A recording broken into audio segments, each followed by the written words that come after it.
Compañeros, buenos días.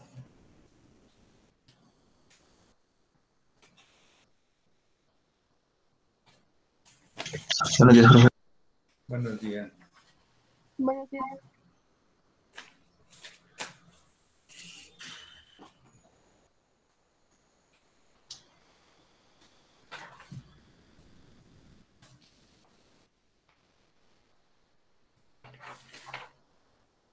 Bien, compañeros, vamos a continuar con lo de la individualización de la sanción.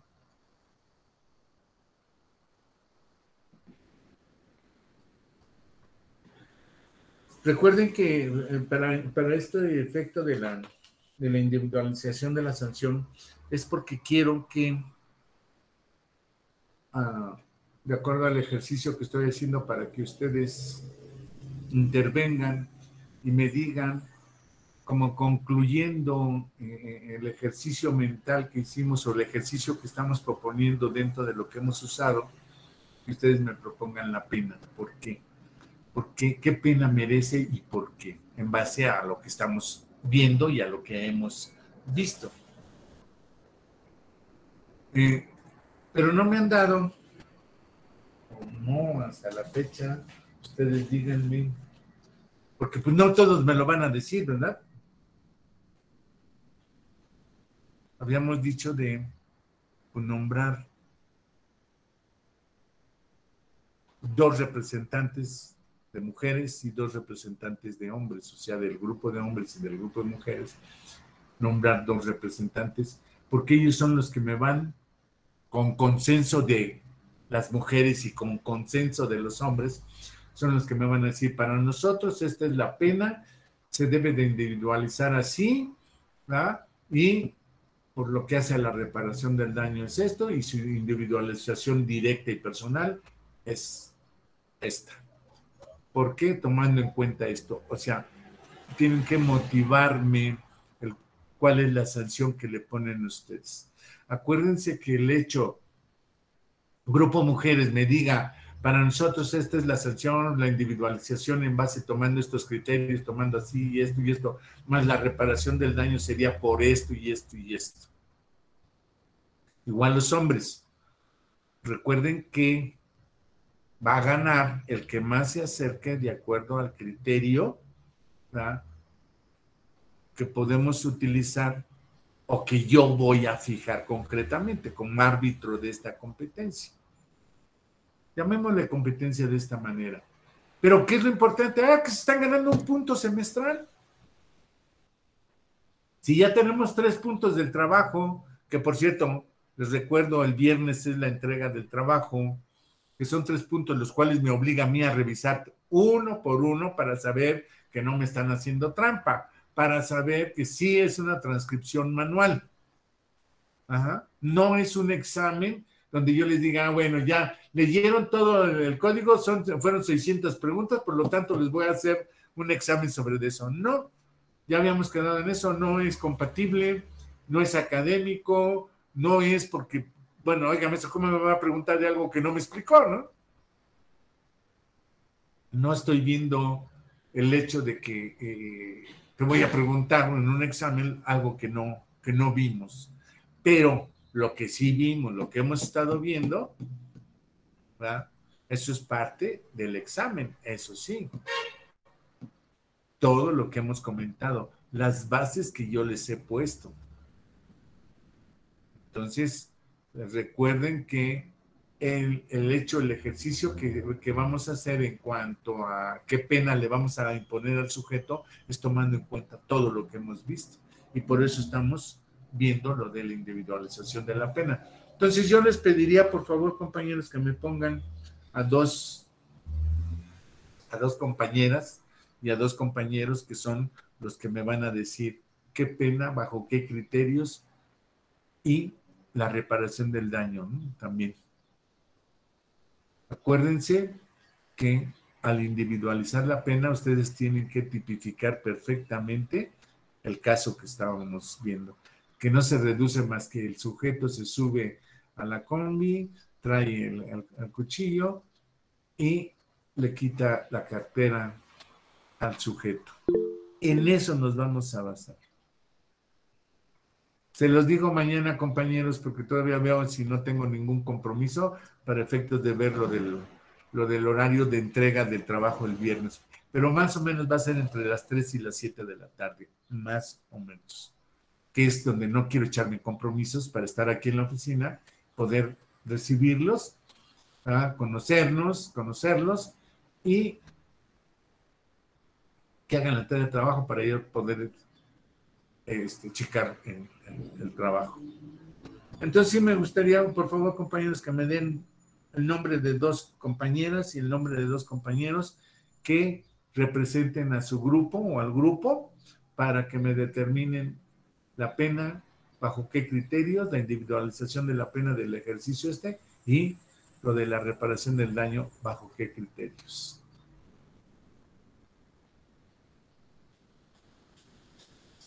¿Los tienen ahorita o me los quieren dar mañana?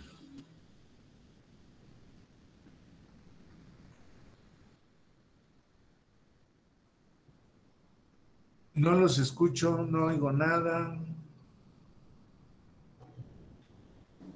Puede ser mañana, profesor. Nosotras nos estamos poniendo de acuerdo. Ok. Sí, igual nosotros, pues mejor el día de mañana para igual organizarnos bien y ver quién serían los representantes. Ok. Bueno, entonces vamos a empezar, lo dejamos para mañana eso. Vamos no a empezar, sino vamos a continuar con lo de los criterios para la individualización de la sanción penal o medida de seguridad. Decíamos y hablábamos ayer, para determinar el grado de culpabilidad se tomarán en cuenta los motivos que impulsaron la conducta del sentenciado, las condiciones fisiológicas y psicológicas específicas en que se encontraba en el momento de la comisión del hecho. Fíjense cómo decía yo ayer. El párrafo anterior dice: la gravedad de la conducta típica y antijurídica estará determinada por el valor del bien jurídico, su grado de afectación, la naturaleza dolosa o culposa de la conducta. Seguramente que ustedes vieron, y además lo habíamos comentado un poco, si nos vamos tantito, compañeros, al artículo 70,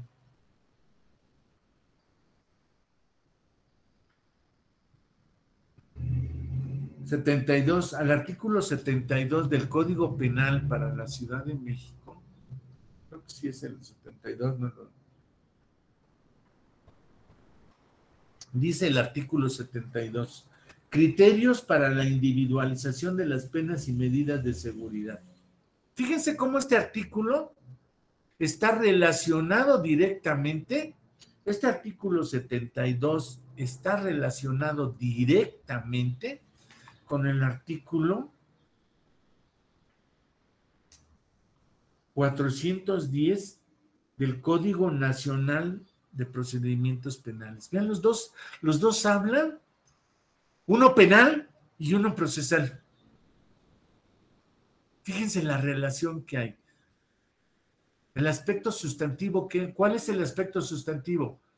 Pues el derecho penal, las reglas del derecho penal.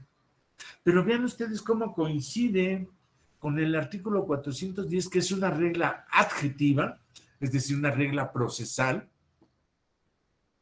Por eso se complementan, por eso debe complementarse el derecho penal con el derecho procesal penal. Fíjense, dice el artículo 72, criterios para la individualización de las penas y medidas de seguridad. El juez, al dictar sentencia condenatoria, determinará la pena y medida de seguridad establecida para cada delito y las individualizará dentro de los límites señalados. ¿Cuáles son esos límites señalados? Ya lo dijimos, la mínima y la máxima. Con base en la gravedad del ilícito. Fíjense, aquí está el primer concepto, gravedad del delito. ¿Qué tan grave es el delito? Y el grado de culpabilidad de la gente. ¿Qué peligrosidad? Cuando hablamos de grado de culpabilidad, hablamos de peligrosidad del sujeto. Tomando en cuenta, primero, la naturaleza de la acción y omisión y los medios empleados para ejecutarla. Esto dice la ley penal. Dice la ley penal que para que tú me sentencies debes de tomar en cuenta estos aspectos. Y nos habla de la naturaleza de la acción u omisión y los medios empleados. 2. La magnitud del daño causado al bien jurídico o del peligro en que éste fue colocado. 3. La toma y grado de intervención del agente en la comisión del delito, los vínculos de parentesco, amistad o relación entre el activo y el pasivo, así como su calidad y la víctima ofendida. 5. La edad, el nivel de educación, las costumbres, condiciones sociales, económicas. 6. Las condiciones fisiológicas y psíquicas específicas en las que se encontraba el activo en el momento. Es decir, estaba loco, es inimputable, si es imputable. 8. Las circunstancias del activo y pasivo antes y durante la comisión del delito que sean relevantes para la individualización de la sanción. 8. Las demás circunstancias especiales de la gente que sean relevantes para determinar la posibilidad que tuvo de haber ajustado su conducta a las exigencias de la norma. Y vean ustedes, el artículo 410 nos habla de los criterios de la individualización, pero desde el punto de vista procesal. Ojo, mucho ojo. Hay que diferenciar entre el aspecto sustancial penal y el aspecto adjetivo procesal. Pero vean cómo toca lo mismo. Nos habla la gravedad de la conducta típica y antijurídica, es decir, la gravedad del delito. Nos habla el grado de culpabilidad del sujeto y nos dice que para determinar el grado de culpabilidad se deberá de tomar en cuenta los motivos que impulsaron la conducta del sujeto. Es decir, fíjense cómo aquí lo que hemos manifestado desde penal 1, penal 2, cuando hablamos nosotros de sancionar al sujeto, decimos que el juez debe de tomar en cuenta dos grandes factores: la gravedad del delito y todas las circunstancias que rodean al delito, es decir, a la conducta delictiva. Y el segundo gran espacio que debe de tomar en cuenta o estar el juez es las peculiares del delincuente, es decir, todas las circunstancias que rodean física y mentalmente al sujeto. En base a esos dos grandes aspectos, es como el juez va a determinar la individualización de la pena, es como va a determinar qué pena le voy a imponer. Fíjense, dice, la gravedad de la conducta típica y antijurídica estará determinada por el valor del bien jurídico, su grado de afectación, la naturaleza dolosa o culposa de la conducta, los medios empleados, las circunstancias de tiempo, modo, lugar u ocasión del hecho, así como por la forma de intervención del sentenciado. Si ustedes se fijan, aquí nos está hablando del delito y todas sus circunstancias. Y en el siguiente párrafo dice, el grado de culpabilidad estará determinado por el juicio de reproche, según el sentenciado haya tenido bajo las circunstancias. Eso ya lo habíamos dicho. ¿Qué es el juicio de reproche? Que fue el comentario que hicimos. O sea, ¿a qué le llamamos juicio de reproche? Ah, te voy a llamar la atención.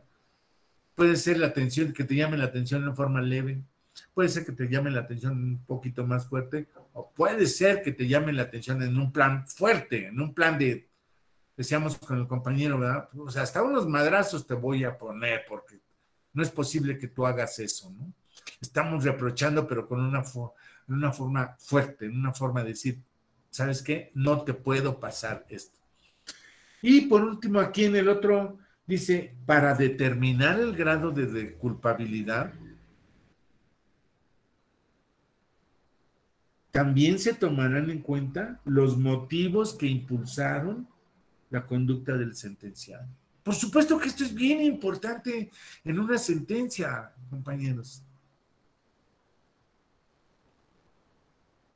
Miren, aquí en México, compañeros, como que todavía se acuerdan, recordarán ustedes, fíjense cómo el derecho penal nos lleva otra vez a darle vuelta a todo.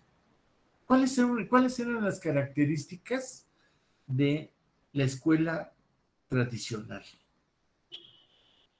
¿Y cuáles son las características, fines, motivos y todo de la escuela finalista?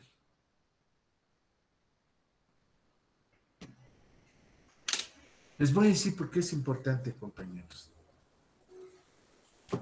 La escuela tradicional dice que toda causa tiene un efecto. Toda conducta presenta un resultado. Y yo te voy a sancionar conforme a la conducta, conforme a ese nexo. Y recordemos que la escuela tradicional nos dice, mira, si alguien dispara un arma, va a causar un resultado. Y eso es lo que voy a sancionar. No me importa por qué él accionó y para qué él accionó. Causa-efecto.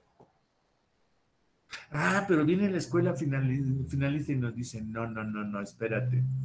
Yo estoy de acuerdo contigo. Toda conducta tiene un resultado. Pero hay que ver qué dirección le dio a esa conducta el sujeto. Es decir, en su mente, ¿qué lo motivó? ¿Cuál es la causa por la cual realiza esa conducta? Fíjense, estas dos diferencias de estas escuelas, compañeros, es lo que nos permite analizar la ley. En este caso, lo que estamos leyendo, pues es la ley. Y nos dice que para determinar el grado de culpabilidad, también se tomarán en cuenta los motivos que impulsaron la conducta del sentenciado, las condiciones fisiológicas y psicológicas específicas en que se encontraron en el momento de la comisión del hecho. Yo les preguntaría, ¿a qué escuela creen que se está adhiriendo esta ley? ¿A la escuela tradicional o, como le llaman la mayoría, ¿verdad?, causalista, o a la escuela finalista? Recordemos que la escuela finalista o tradicionalista nace del derecho romano, nace del derecho italiano. Mientras que la escuela finalista, dígame, compañera. Solamente decirle que es la causalista porque esta división donde el culpable, bueno, quien cometió el delito no importaba ciertas circunstancias como, por ejemplo, el grado de participación, de qué tanto participó, si fue autor, coautor, cómplice. Antes nada más era como sí o no en la antigua escuela y después empezó a tomar causas, incluso ya hasta causas psicológicas y empezaron teorías y todo eso. Entonces, ¿qué escuela se está aplicando en esta ley que estamos leyendo, en el Código Nacional de Procedimientos Penales? ¿Qué escuela? ¿La tradicional o causalista o la finalista? La actual finalista. La finalista, ¿verdad? O sea, ahí es donde podemos hacer la diferencia, compañeros, de verdad. Para eso nos sirve estudiar las escuelas. Ya lo habíamos visto, bueno, al menos yo siempre lo veo en Penal 1 y lo matizo en el Penal 2, ¿verdad?, para poder hacer la diferencia, porque nos dicen, oye, ¿qué escuela tiene nuestra ley penal? ¿O qué escuela sigue, qué corriente, pues, o escuela sigue nuestra ley penal? Hoy podemos decir, ¿verdad?, que se auxilia de las dos escuelas, no es exclusiva una. No nada más también es la finalista, son las dos. Ahora hay que analizar en qué aspecto cada una influye en nuestra ley. Pero aquí vemos que gana, que tiene más influencia, pues, la finalista. Cuando leemos que para individualizar la pena, el juez debe de tomar en cuenta los motivos. Y eso es bien importante, compañeros. Es bien importante y es ahorita una causa incluso de amparo. El juez no motivó, no dijo exactamente por qué le hizo convicción el que el sujeto lesionara, el que el sujeto matara, el que el sujeto violara, el que el sujeto defraudara. El juez debe de encontrar también ese motivo. ¿Por qué defraudaste? ¿Qué te causó? ¿Fue la sociedad? ¿Fue tu familia? ¿Fuiste tú? ¿Fueron tus estudios? ¿Fue tu necesidad de pobreza? ¿Tu necesidad extrema? Oye, eres un psicópata. Oye, ¿por qué defraudaste? Hay que buscar ese motivo. ¿Para qué? Pues para poder ajustar la pena o la medida de seguridad de acuerdo a la necesidad que tuvo el sujeto al cometer el delito. Es decir, ¿qué motivos te impulsaron para yo en la pena tratar de calmar esos motivos? Por eso les digo, es bien importante, compañeros. Aquí es donde aplicamos todo lo que vimos en Penal 2, en Penal 1, Penal 2, Procesal Penal, Aquí lo estamos aplicando, aquí lo estamos leyendo, aquí lo estamos interpretando.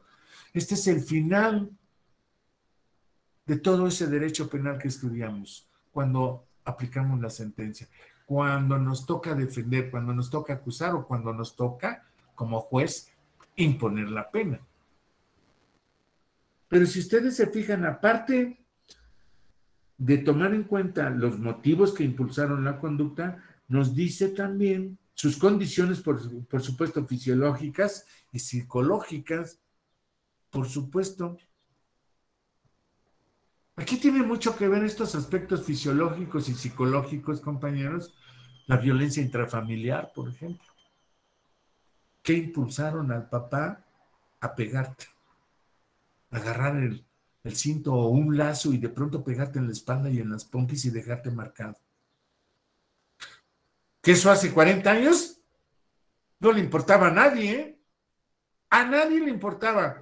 Educa a tus hijos, ¿cómo? Con un lazo, con un alambre, con un cable, con un cinto, con un manazo, con unos madrazos.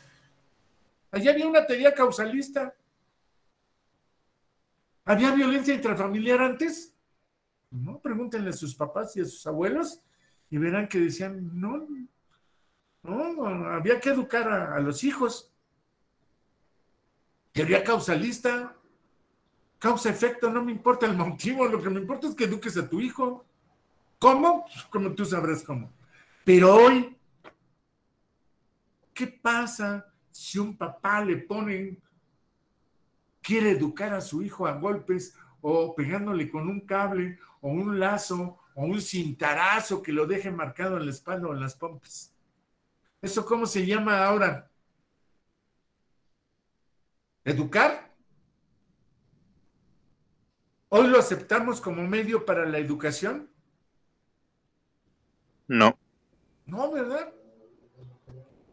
No lo aceptamos como medio de educación. Hoy estamos aplicando la teoría finalista. Espérate, ¿qué te motivó a hacer eso? ¿Estás loco? ¿Cómo crees que vas a tratar a tu hijo así? Para eso existen otros medios. Para eso existe la ayuda profesional del psicólogo, la ayuda profesional de los centros de salud, la ayuda profesional de... No sé, o sea, ya no admitimos eso. Cambiamos de la escuela tradicional a la escuela finalista. El juez tiene que ver las condiciones psicológicas del papá. Oye, pues, ¿qué te maltrataron a ti así? Oye, ¿qué en tu trabajo o en tu centro escolar, qué te trataban? ¿Así te maltrataron? ¿O por qué crees que tu hijo es un perrito, es un animal o qué? Condiciones fisiológicas y psicológicas las debe de tomar en cuenta también el juez. Y nos dice todavía las condiciones fisiológicas y psicológicas específicas en que se encontraban en el momento de la comisión del hecho. La edad, el nivel educativo, las costumbres, las condiciones sociales y culturales, así como los vínculos de parentesco, amistad o relación que guarde con la víctima u ofendido. Igualmente se tomarán en cuenta las demás circunstancias especiales del sentenciado, víctima u ofendido, siempre que resulten relevantes para la individualización de la sanción. Déjenme decirles, compañeros, que cuando yo veo la ley, cuando la leo, cuando estoy haciendo esto, por supuesto que yo también, dentro de mi práctica profesional, lo veo, esto lo veo, esto yo lo veo en los asuntos que yo he llevado. Miren, les voy a hacer un comentario por qué es importante esto que dice la ley, ver las condiciones de educación, tanto del sentenciado como de la víctima o ofendido. Déjenme decirles, compañeros, así rápidamente, cuestión de práctica forense, que llevé a cabo un asunto de extorsión con violencia en el Estado de México y concretamente en Chalco, donde en una asociación de taxistas acusan a un muchacho de 22 años, 23 años, de que los extorsionaba pidiéndoles dinero para dejarlos trabajar en la asociación de taxistas. Pero llegó el momento específico en que dicen los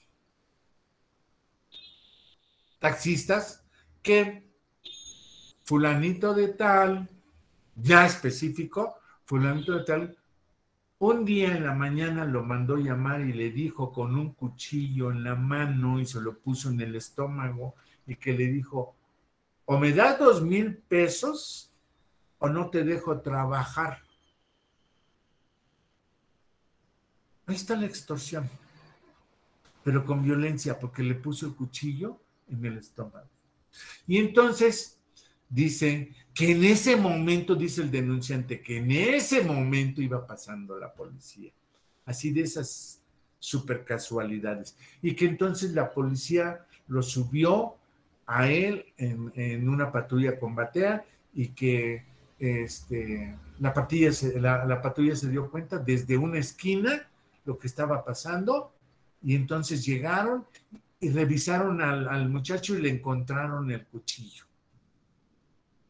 Pero además hubo quienes escucharon lo que les dijo, que les diera 2,000 pesos, si no, amenazándolo con el cuchillo, si no, no lo dejaba trabajar.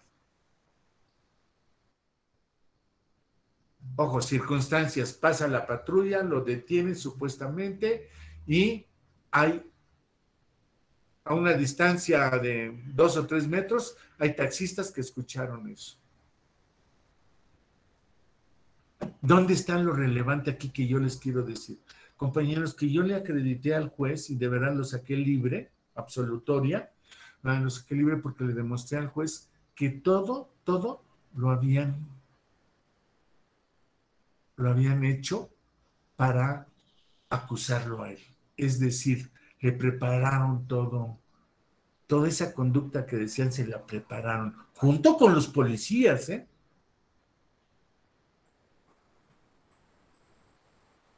Yo le demostré al juez que no era cierto, que no fue cierto lo del cuchillo. Yo le demostré al juez que no es cierto que escucharon los taxistas. Yo le demostré al juez que no es cierto que pasó en ese momento una patrulla y pidió apoyo y todo. En tiempo, lugar y circunstancias se lo demostré al juez. Ok, digo, sería una historia larga el decirles cómo se lo demostré todo, pero vamos, se lo demostré. Pero ¿qué es lo que me importa a mí ahorita en este momento? Que cuando estábamos en el desahogo de las pruebas, es decir, en la incorporación de las pruebas, ¿qué creen? Que el sujeto al que supuestamente le puso el cuchillo en la panza, cuando estábamos en el desahogo de pruebas, este sujeto pidió privacidad en el interrogatorio, es decir, que no fuera interrogado enfrente de todos ni ante el sentenciado ni nada, el acusado, sino en un cuarto aparte. Y entonces se oía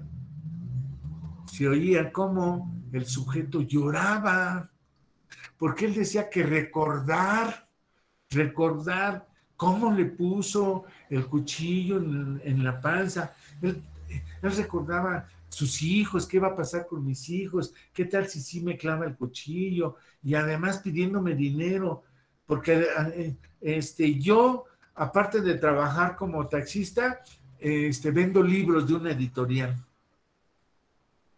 Llorando, compañeros, llorando.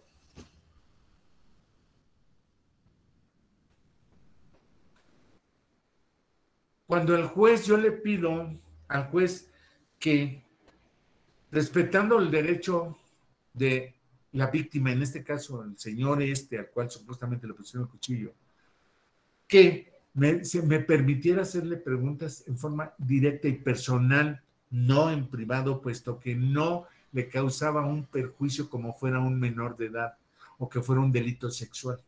El juez me lo acordó, dijo, ok, vamos a interrogarlo entre tu defensa, MP, el inculpado y yo. Perfecto. Entonces ya lo vimos personalmente, ya lo teníamos en la banquita, en la sillita ahí en el interrogatorio. Compañeros, si ustedes vieran otra vez llorando al sujeto, cómo se expresaba, cómo decía y todo.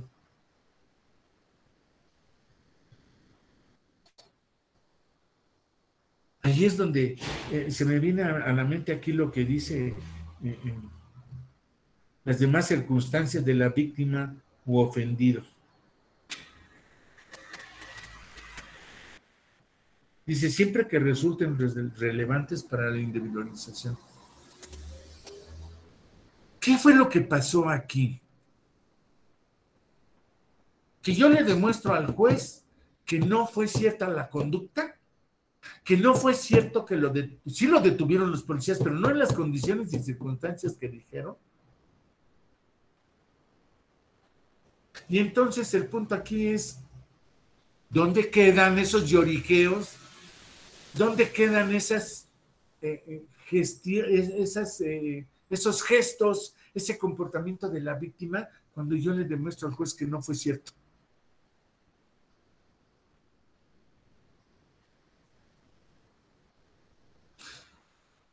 ¿Por qué ese drama? ¿Por qué ese teatro de la víctima?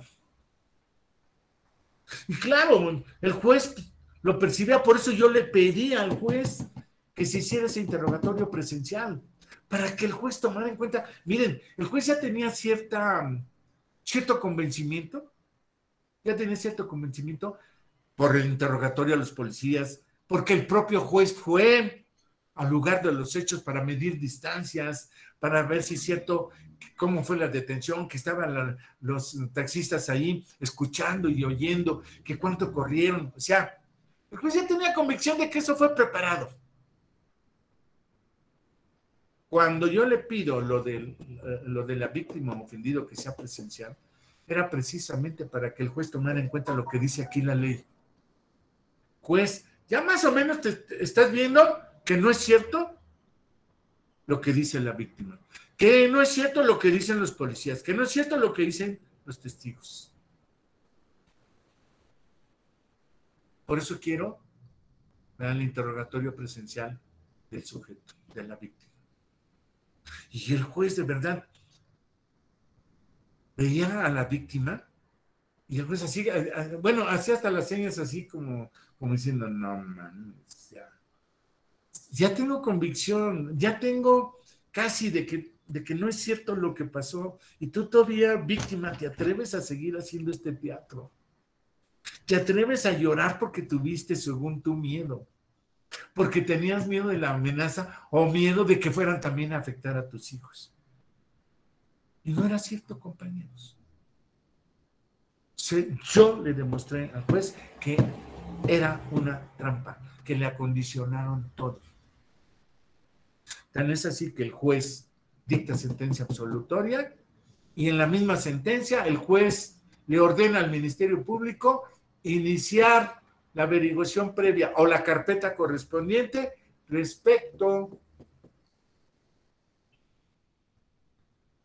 a la falsedad de los testigos y de los policías, respecto a la corrupción de los policías, porque se prestaron corruptamente para declarar lo que no era cierto.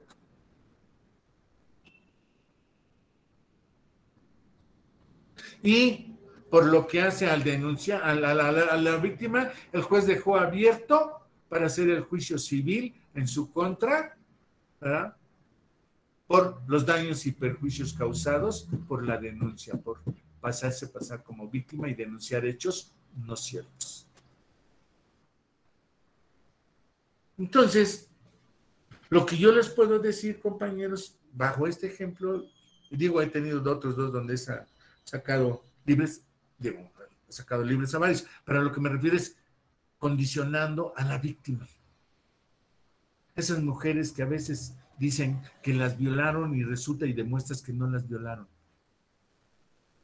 Esas mujeres que dicen que abusaron sexualmente. Yo no digo que no suceda, también me ha tocado donde soy asesor jurídico de delitos sexuales. O sea, sí es cierto, sí, pero también en algunas situaciones las mujeres dicen que fueron violadas para tapar otras cosas o que tuvieron un abuso sexual. En el metro ahorita, compañeros, en el metro, en la Alameda, hay un grupo de gentes, muchachas, apoyadas con unos muchachos donde se acercan, gritan y dicen que les tocaron las pompis o las boobies o la parte delantera. Y entonces se acercan los chavos, que es un grupo de delincuentes, ¿verdad? A ver, hijo de tu pinche madre, te vamos a madrear, y policía. Pues se alarman. ¿Para qué? Para sacarle dinero. Es un fraude. Para sacarle dinero al sujeto. Por supuesto, al sujeto pues lo van midiendo. No van a agarrar a un indigente, ¿verdad? Pero están haciendo eso, compañeros. En el metro igual. Agarran a una víctima, se acerca a la muchacha, grita y dice que le agarró las pompis. Abuso sexual. Y como están sus dos cómplices o tres hombres, que son los que llegan, a ver, hijo de tu pinche madre, ¿por qué, culero? ¿Y por qué haces eso? Y llega la policía y deténlo, y pues ahí está la víctima, ahí está la denunciante. Pero es un fraude. Entonces, vamos viendo lo que dice aquí en la individualización de la pena. Hay que tomar en cuenta, el juez debe de tomar en cuenta, el juez no debe de caer en la trampa, no se debe de dejar engañar. Vean la lucha, es una lucha entre, tú dices esto que me hiciste y yo digo que no lo hice. Pero a veces son tan perfectos estos cuates, ¿verdad? Que cómo te quitas el abuso sexual.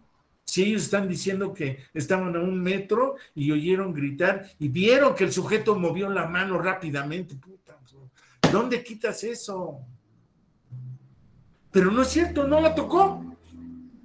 Pero ahí tenemos testigos y además intervienen queriéndole romper la madre al sujeto. Entonces, ¿qué hacen estas personas? Pues ya hablan con la víctima o con los familiares, ¿saben qué? Pues dame 15,000, dame 20,000 pesos y ya no voy a... Ya no ratifico mi denuncia. Pero ya obtuvieron 20,000, 15,000, 20,000 pesos. Vean ustedes. Me refiero a esto haciendo la relación, compañeros, de que el juez debe de tener mucho cuidado con las víctimas también. No nomás es que yo te acuso y que te sancionen. No, espérate, ¿no? Vamos a esta individualización de la pena. Vamos a ver cómo se comportó la víctima. Imagínense una chica que fue violada y riéndose ante el juez. Y que el examen psicológico diga, sí sufre de lesiones postraumáticas mentales, toda vez que no puede dormir, se siente alterada y todo, por la conducta que le realizaron y todo. Y de pronto ya en un interrogatorio, o saliendo así luego de la audiencia, se va riendo la muchacha. Pero luego, ¿verdad? Un video donde se está riendo la muchacha. Sale y va comentando y riéndose. ¿Ustedes creen que tiene esa lesión postraumática? Pues claro que no. Hay que ser astuto, ¿no? Hay que ser ágil en ese sentido. Buscar las pruebas idóneas y pertinentes para demostrar que a veces la víctima se hace la víctima, no es la víctima. Muy importante esto, compañeros, porque en la práctica profesional, en la práctica forense sucede. Les digo, ahorita actualmente está pasando eso del abuso sexual creado en el metro o en la Alameda o en centros comerciales. De verdad. Bien, después dice, se podrán tomar en consideración los dictámenes periciales y otros medios de prueba para los fines señalados en el presente artículo. Por supuesto, hoy en día, compañeros, hoy en día es bien importantísimo todas las periciales. El derecho penal se demuestra científicamente. Por eso es tan importante hoy la criminalística. En donde quiera hay centros escolares, centros de aprendizaje, incluso en las propias universidades ya se dan materias de criminalística y criminología. ¿Por qué la criminalística? Porque es una ciencia multidisciplinaria, es donde nacen los peritos, compañeros. En todas las materias, peritos en todo, en lo que quieran. En todos los factores de la vida hay peritos. biológicos, sociales, económicos, matemáticos, juristas, financieros. Todos los peritos pertenecen a esa rama criminalística. Y hoy en día, compañeros, la verdad, hoy en día se apoya uno muchísimo en las periciales. Porque es la demostración científica del por qué una conducta, ya sea positiva o negativa en la conducta. Es decir, ya sea de, me hizo esto y yo demostrar que no es cierto. Hoy juega un papel, yo diría que en un 80%, las periciales. Aparte de las documentales, las testimoniales, pero fundamental, importantísimo, las periciales. Yo creo que un 80% del derecho penal o del derecho procesal penal o del derecho de comprobación, llámenle como quieran, pero decir, voy a utilizar un perito para esto.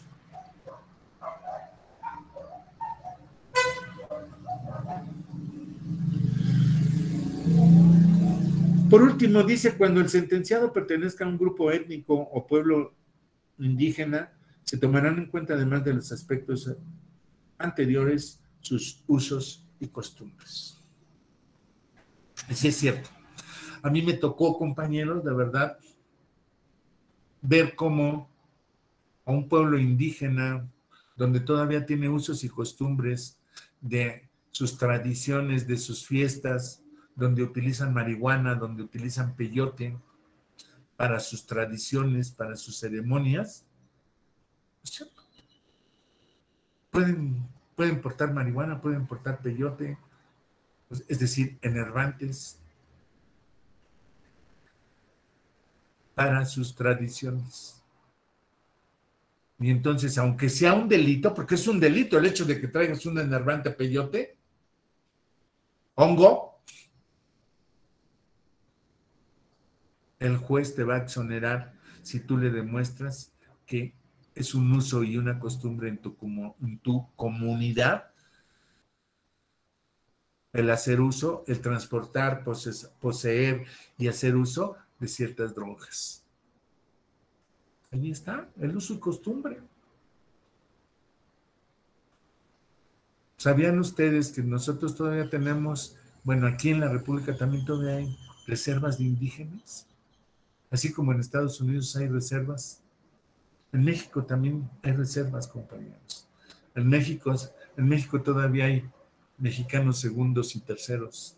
No todos somos mexicanos en forma directa, plena y primaria. No, las reservas indígenas es como si fueran mexicanos segundos. Ah, no, pero la Constitución y todo. Bueno, es más, ustedes lo han visto públicamente, el presidente de la República, ¿con quién convive? Con los mexicanos segundos, ¿no? Con los indígenas. ¿Y por qué le llamamos indígenas? ¿Qué nosotros aquí en la UNAM, en la FES Aragón, qué somos? ¿No somos indígenas tampoco, también? ¿O qué somos? Somos europeos, somos finlandeses, australianos. Fíjense, todavía tenemos problemas raciales, compañeros. Todavía tenemos problemas de segregación. Eso no lo vemos. Eso no lo comentamos. ¿Qué nos importan, verdad? ¿Qué nos importan esas Marías que andan vendiendo, que todavía traen faldas anchas y todo, ¿verdad? Que todavía le dan de mamar a sus hijos en la calle, que no se ven bañadas? Ese es tan mexicano como nosotros, ¿verdad, compañero? Pero no lo vemos así. Nosotros somos de la FES Aragón. Nosotros no somos indígenas, porque nos protege el artículo 1 constitucional, el 2, el 3 y el 4. Pero si ustedes vieran la realidad de las indígenas, de las reservas indígenas, compañeros, en Oaxaca, en Chiapas, eso no lo dice la televisión, eso nunca lo saca, ¿no? Prefiero estar viendo las Olimpiadas, o prefiero estar viendo la Copa Oro, o prefiero estar viendo, no sé, Telehit Música o estar viendo la banda Suena Más y todo.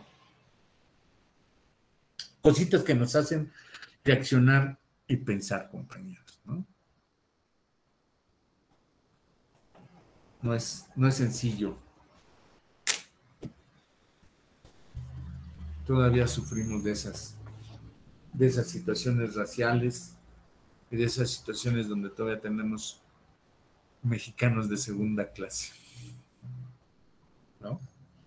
Bien, compañeros, entonces quedamos dentro de la individualización de la pena, tomar los factores, ustedes lo están viendo. Yo creo que nos abre eso muchas posibilidades mentales de convicción, ¿verdad? Muchas posibilidades mentales de ubicación y de pensar qué es lo que pasa, qué es lo que sucede cuando ya el juez va a emitir una sentencia, ¿sí? En nuestro juicio oral acusatorio, el juez emite una sentencia, pero nos tiene después que decir en una audiencia todos los criterios que tomó en cuenta para dictar esa sentencia. Eso es lo que exige la ley ahora a los jueces. Dime, cumple con todo esto que te estoy diciendo del Código Nacional, dime la gravedad del delito, sus circunstancias, y dime además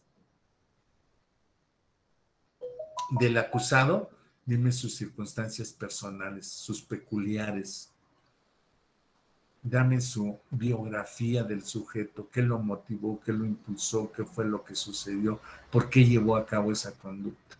Juez, si tú tienes convicción para dejarlo 100 años, 70 años, 50 años, 20 años en la cárcel, dime por qué. Teoría finalista, ¿verdad?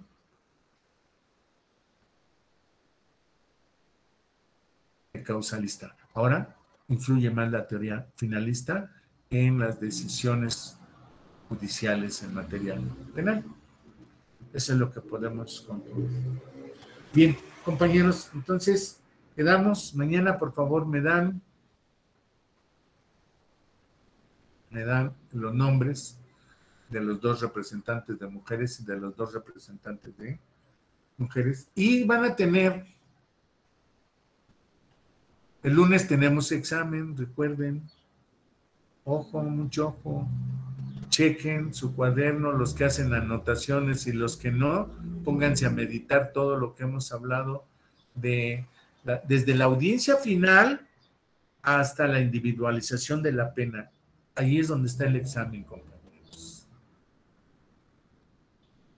Y por lo que hace a lo que les estoy pidiendo del trabajo del ejercicio, ¿verdad?, me lo van a entregar el martes. Bueno, no entregar, sino el martes ya aquí, a través de este medio, me van a decir, maestro, esta es la individualización para nosotros, mujeres, esta es la individualización para nosotros, hombres. ¿Ok? Entonces, el viernes, compañeros, es la entrega del trabajo. Ya nada más, les estoy diciendo, más o menos va a ser de 3 a 7 de la tarde, para tener oportunidad. Cambié la entrega de los de Penal 2 para el jueves, precisamente para poder poner un poco más de atención personal cuando entreguen los trabajos. Bueno, pues nos vemos el día de mañana, compañeros. Que tengan un buen día. Hasta mañana, profesor. Cuídense. Hasta mañana, buen día. Gracias. Hasta mañana, buen día.